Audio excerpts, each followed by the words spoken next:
The moment renewed search efforts were announced, tension surged, especially within the family, who feared that even cadaver dogs wouldn't uncover anything after so much time had passed. Their worry didn't come from doubting the dogs. It came from months of emotional exhaustion, failed leads, and the painful possibility that the trail had already gone cold. Before we continue, be sure to hit the subscribe button and turn on your bell so you get first-hand updates on this case and every developing story. Cadaver dogs didn't enter the search until nearly 3 months after the disappearance, a delay caused by limited handlers, safety planning, and coordination between agencies. By the time they arrived, weather shifts, human activity, and environmental changes had already altered scent patterns.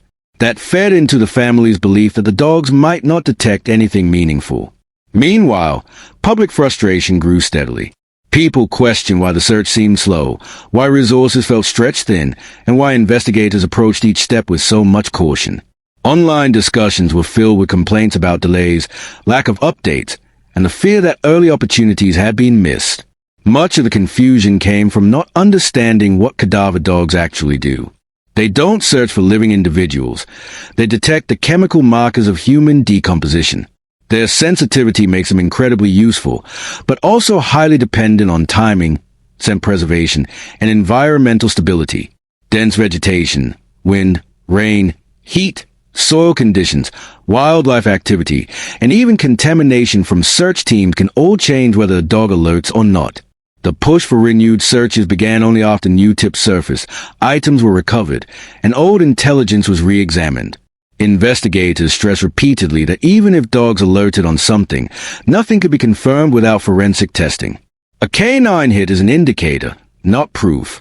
Search teams also struggled with brutal terrain. Thick undergrowth, fallen trees, and uneven ground made it nearly impossible to move quickly or maintain clear visibility.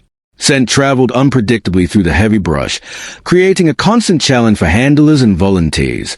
Volunteer fatigue soon became another problem. Many had spent weeks trekking through harsh conditions, and manpower gradually decreased as people became exhausted or had to return to their normal responsibilities. With fewer hands available, each search phase became slower and more demanding. Legal obstacles added yet another layer of delay. Several key areas were privately owned, meaning investigators needed permission or warrants before entering. That process took time, even when urgency was high, and it stalled progress until the proper legal steps were completed. Together, all these factors shaped a complex, emotionally charged investigation. The renewed search brought cautious hope, but also highlighted how many moving parts must align for answers to surface. For now, the community waits, investigators press forward, and the family holds tightly to whatever hope remains as the search continues.